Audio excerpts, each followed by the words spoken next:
Hello, Mami. Kamusta si Daddy? Okay lang naman, Camila. As usual, may meeting daddy mo.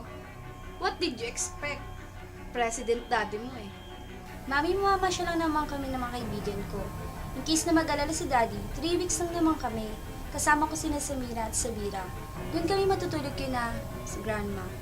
Sige anak, ingat na lang kayo. Ako na bahala sa daddy mo.